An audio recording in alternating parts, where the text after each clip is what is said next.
Hey, what's up guys? Thank you for tuning in. My name is Danny McGee and I've partnered with Splice in this YouTube tutorial series. In this video, I'm going to teach you how to use movement matching to take your videos to the next level. I'll be covering the entire process all the way from going out and shooting to the edit process within the Splice app. Anyways, without further ado, let's get into it. So it is a beautiful fall day today.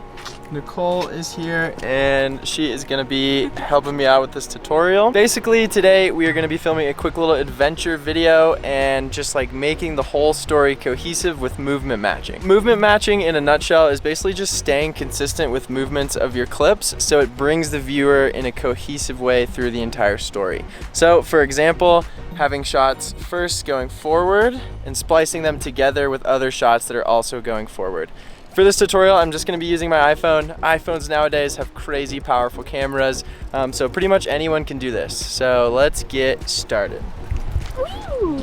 So first off, I started with a forward motion for the first few clips. So that was taking my phone and just moving forward in a motion exactly like this. I usually try to keep the beginning somewhat slow, so that's why I used this clip and then got into more fast-paced stuff. So once I got a few clips moving forward, I moved on to my next set of clips, which was actually moving sideways and panning like this. What's different about these transitions is I not only went in the same motion, but I did a super abrupt swipe in for each one.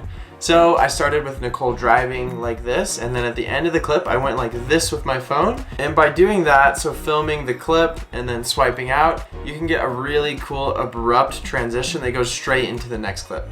So for my next clip, all I had to do was start by going that way, get the clip, and then end again swiping out. You'll see more on how that works in the edit process. So what I did for these next set of clips is I actually just walked towards Nicole and I spun the phone like this. And I did it 4 times just to get some changing backgrounds.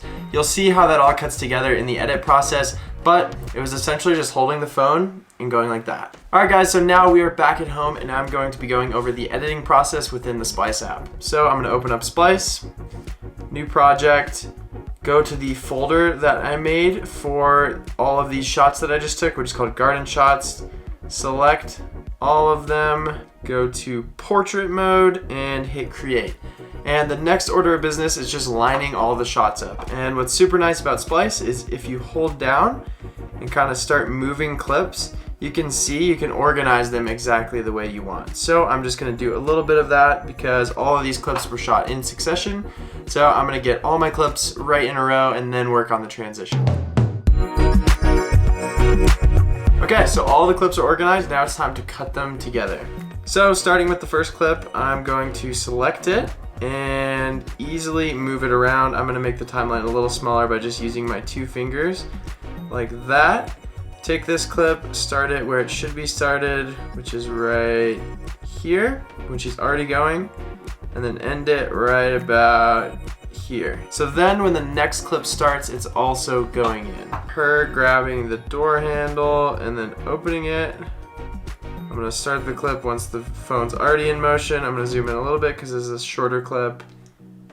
And then I'm going to cut it right about there.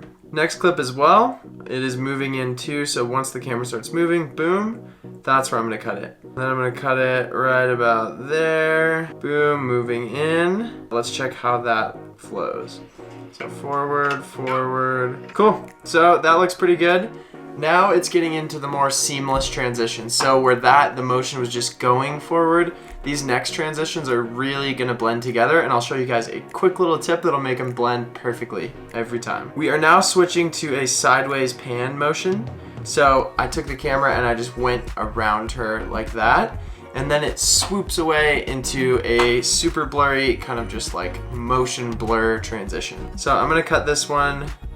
Here we go, right there where it's super blurry. And then I'm gonna start the next one in the same direction. So I'm taking this, same direction while it's in motion, and this is what that transition looks like. Okay.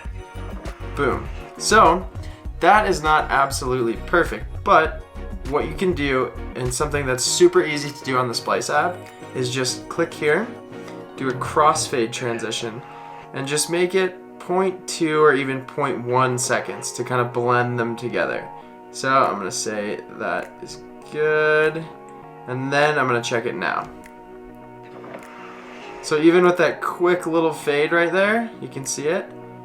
That transition is a lot smoother. So now I'm gonna go through and do that with the rest of the clips. So it goes down, now we're getting into the spinning section. So the next few shots, I just spun the phone as I was walking towards Nicole.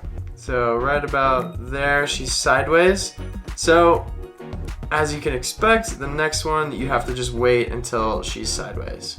So fast forward. She's sideways right there. And let's see how that transition is. Boom. So it continues that circle around. So the key here is just to keep consistent motions. If you keep consistent motions, the whole video will flow together and you'll end up with something super cool. Cool, so the last step is to just add a track. So I'm gonna go to music. I'm going to import a song, and this is a song that I just imported a little bit ago to my files. So I'm gonna import that song, add it to the project. And then what I'm gonna do is I'm gonna find out where the song drops. So usually a song has a little bit of a buildup and then it drops. And I'm gonna start the drop right when it starts getting super actiony. And then it starts getting fast without the music also getting fast. So I'm just gonna adjust it by selecting it, just like that, and lining up the drop of the song right when it gets actiony. So after the entire editing process, this is what we have left.